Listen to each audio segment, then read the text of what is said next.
सोनीपत से हमारे अगले कॉलर जुड़ रहे हैं, विपिन का नाम है। विपिन जी, सवाल पूछिए अपना। सर, हमारा वैक्सीनेशन हुआ था पूरी फैमिली का 2 मई को, तो वाइफ का भी वैक्सीनेशन हुआ था, बट उसका फीवर अभी भी जा नहीं रहा है। ये फर्स्ट डोज की बात करें, सेकंड डोज की? फर्स्ट डोज की सर। जी, डॉक्टर श्रुति।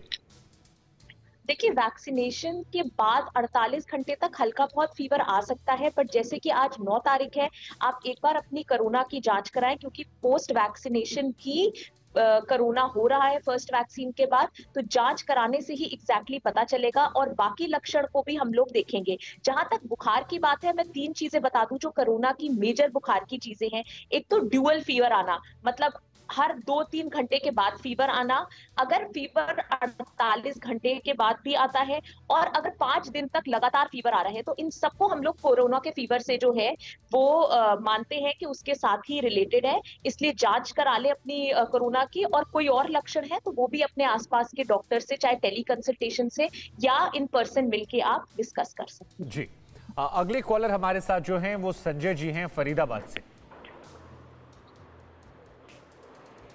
संजय जी, सवाल पूछिए। हेलो जी संजय जी, सवाल पूछिए सर। सर, मेरा सवाल ये है, मेरी उम्र 55 ईयर है, मदर मेरी 80 नियर अबाउट 80 ईयर के आसपास है जी। तो उनको एक तरह किडनी नहीं है उनके पिछले 37 ईयर से, राइट साइड की जी। और थोड़ी पहले हार्ट में प्रॉब्लम थी, अब तो हार्ट की प्रॉब्लम नहीं है, तो उनको क्या वो लोग वैक्सीन लगवा सकता हूँ मैं? डॉक्टर अंशुमान जी बिल्कुल। माता जी की उम्र भी ज्यादा है, किडनी की समस्या आप बता रहे हैं, हार्ट की समस्या जो ठीक हो चुकी है, ये बिल्कुल प्रायोरिटी ग्रुप में इनको वैक्सीन लगवाइए आप। जी, अगले कॉलर जो हमारे साथ हैं वो शिवानंद झा जी हैं बिहार से। शिवानंद जी, सवाल पूछिए। हाँ सर। जी सर, सवाल पूछिए सर। सर, मेरा सवाल ये कि हम 10/4 को वैक्सीन लगवाए थे, फर्स्ट वैक्सीन जी। उसके 5 दिन के बाद हम जो है कोरोना पॉजिटिव हो गए जी। फिर सेकंड वैक्सीन हमको कब लगाना है? जी, डॉक्टर अंशुमान ने हालांकि इसका जवाब दिया था एक बार कि 14 दिनों के बाद आप जब नेगेटिव होते हैं उसके बाद लगवाइए, और यही बेसिक तरीका होता है। लेकिन डॉक्टर श्रुति, इससे जुड़ा एक सवाल पूछ लेता हूं मैं।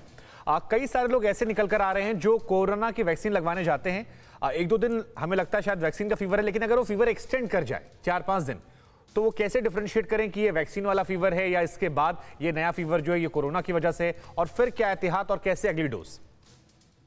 देखिए, जैसे मैंने अभी फीवर के बारे में बताया कि फीवर के कुछ क्लिनिकल चीजें होती हैं जिनको हम देखते हैं। अगर फीवर 5 दिन तक परसिस्ट कर रहा है या 48 घंटे तक के बाद फिर से फीवर आ रहा है, कई लोग ऐसे हैं जिनको फीवर आता है, 2 दिन के लिए फीवर नहीं आया, फिर जो है वो चौथे दिन तीसरे दिन फीवर आ जाता है, तो ऐसे लोग अपनी जांच कराएं, क्योंकि ये टिपिकल कोरोना में एक ये सिम्टम होता है कि फीवर इस तरीके से जो है वो आता है।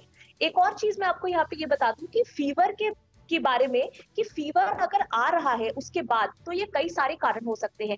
लोग इस समय वैक्सीन लगवाने जा रहे हैं, वहां पे ओवर क्राउडिंग है, हो सकता है प्रॉपर सोशल डिस्टेंसिंग ना हुई हो, या कोई भी ऐसा फैक्टर हो सकता है जो उन्होंने अप्रोप्रिएट बिहेवियर्स ना अपनाए हो, जिसकी वजह से कोरोना आ सकता है। ये आमतौर पर बहुत मरीजों में देखा गया है। तो लोग अगर जा रहे हैं वैक्सीन लगाने, तो सारे कोविड अप्रोप्रिएट नॉर्म्स जो हैं उनको फॉलो करें, डबल मास्क पहन के जाएं, सोशल डिस्टेंसिंग रखें, और कोशिश करें कि दोपहर का टाइम, जिस समय भीड़ ज्यादा नहीं होती है, ऐसे टाइम पे अगर जाके लगाएंगे जिस समय लोग भी कम होते हैं, तो काफी हद तक आप इस चीज से बच सकते हैं। और एक सबसे जरूरी बात कि वैक्सीन लगवाने का मतलब ये नहीं कि आपको कोरोना तुरंत नहीं होगा। ये बहुत सारे लोग गलत फहमी पाल के बैठे रहते हैं कि आप वैक्सीन लगवा ली, अब कोरोना होने वाला नहीं। तो आपको पहली डोज के बाद भी हो सकता है, दूसरी डोज के बाद भी हो सकता है। डॉक्टर अंशुमान कुछ कह रहे हैं, उनसे पूछेंगे, लेकिन राजकुमार जी हमारे साथ जुड़े हैं जौनपुर से, उनका सवाल ले लेते हैं। राजकुमार जी। जी सर। सवाल पूछिए सर। सर, ये कह रहे हैं हमारा जैसे शुक्रवार को हमने रिपोर्ट जांच कराया, हमारा पॉजिटिव आया है। जी जी, हमारा पॉजिटिव आया है और हमें तो किसी तरह का मतलब खांसी वगैरह किसी तरह से दिक्कत नहीं है। Asymptomatic doctor Anshuman? बिल्कुल, आप एसिम्प्टोमेटिक हैं, लेकिन आप 3 चीज की चार्टिंग कर लें घर में। अपना थर्मामीटर से अपना टेम्परेचर चेक कर लें, मतलब बुखार है या नहीं है इसको। पल्स ऑक्सीमीटर, छोटी सी मशीन आती है, आपके घर पे जरूर होगी या आसपास से मंगवा लें, जिसमें पल्स रेट, नब्ज की कितनी गति है, और SpO2 ऑक्सीजन की मात्रा 4-4 घंटे पे चार्टिंग कर लें। 1 हफ्ते ऑब्जर्व कर लें। अगर आप इसी तरह से एसिम्प्टोमेटिक हैं, आपको किसी इलाज की जरूरत नहीं है, और सबसे इंपॉर्टेंट, नर्वस होने की जरूरत नहीं है, डरने की जरूरत नहीं है। एसिम्प्टोमेटिक आप होंगे ठीक हो जाएंगे आप। जी, ये अच्छी बात आपने कही कि पॉजिटिव रहेंगे, ये भी बहुत जरूरी है मेंटल हेल्थ के लिए। रविंद्र जी हमारे साथ हैं रोहतक से, हरियाणा। रविंद्र जी सवाल पूछिए अपना। हाँ जी सर, मेरे दादाजी को जैसे सांस की दिक्कत है जी, तो उनके लिए हमें ये वैक्सीन लगवानी चाहिए या नहीं? डॉक्टर श्रुति। जी बिल्कुल लगवा सकते हैं। जी, आपको कोई भी तकलीफ हो, डॉक्टर श्रुति अगर मैं गलत नहीं हूं, 18 साल के नीचे लोग, प्रेग्नेंट महिलाएं और वो खास लोग जिन्हें कुछ एलर्जीज होती है सांस या स्किन की, उन्हें छोड़कर बाकी सबको लगवानी शायद। बिल्कुल बिल्कुल सही बात। जी, तो वैक्सीनेशन को लेकर ये डाउट है, ये क्लियर हो जाए। फिक्र आपकी, सोमवार से शुक्रवार रात 9 बजे सिर्फ TV9 भारतवर्ष पर।